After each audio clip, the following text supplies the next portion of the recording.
কি করো জিয়ানে আম্মু? এই তো রান্নার রুমে রান্না করি। দুপুরে রান্না করলাম, আমরা খাইলাম। এখন আবার কি করো? এই যে একটু কাবাব বানাই। কাবাব কেন? জিহানের বার্থডে না, এই যে উপলক্ষে তো কাবাব বানাবো। ওয়াও, তো অনেক দেখি। হ্যাঁ, দাওয়াত করছি না, জিহানের বার্থডে করবো, তো এই জন্য আগে থেকে প্রসেসিং করে রাখি, তাহলে সেদিন একটু তাড়াতাড়ি হয়ে যাবে।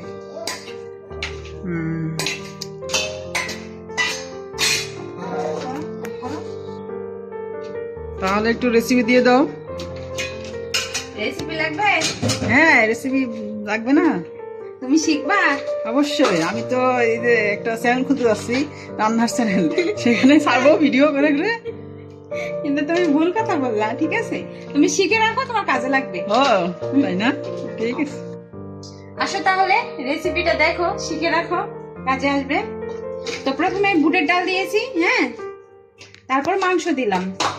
মাংস দেওয়ার পর পেঁয়াজ দিছি পরিমাণ মতো। সবকিছু তুমি দেখে রাখো, তোমার আন্দাজ হয়ে যাবে কতটুকু পরিমাণ, ঠিক আছে?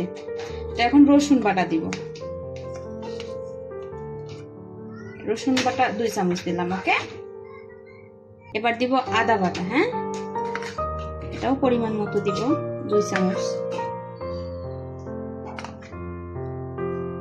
যে এখন দিব জিরার গুঁড়া, জিরা বাটা, জিরার গুঁড়া না, জিরার বাটা, এটাও 2 চামচ দিয়ে দিব।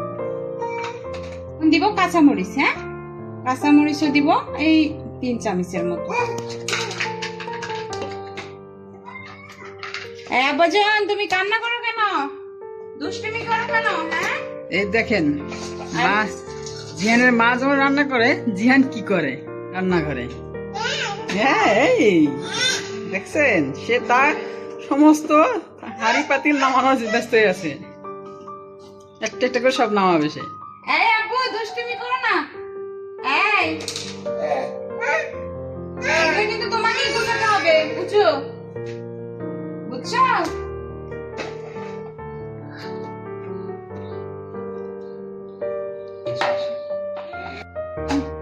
এখন দিব গরম মশলা।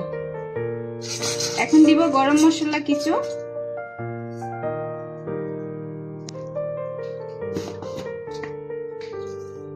দিব লবণ পরিমাণ মতো। দিব হলুদ, এটাও পরিমাণ মতো দিব।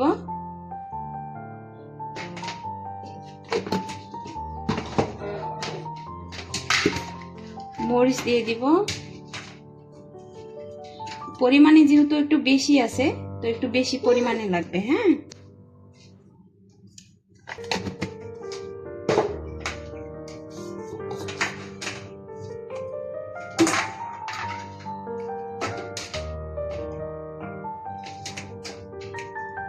দিয়ে দিব গরম মশলা।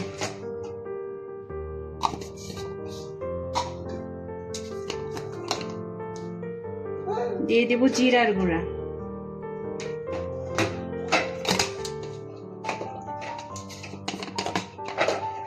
এটা হচ্ছে 5 ফোড়নের গুঁড়া। আপনারা চাইলে ধনিয়ার গুঁড়াও দিতে পারেন। আমি তো ধনিয়ার গুঁড়া খাই না, এই কারণে দিলাম না। আর দিয়ে দিব সবশেষে তেল।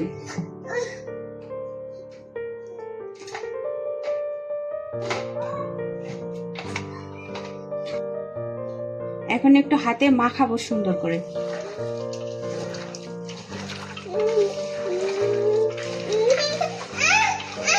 আব্বু, তুমি কান্না করো কেন? হ্যাঁ, একটু ভালো করে মাখাবো, যাতে খাবারটা অনেক টেস্টি হয়।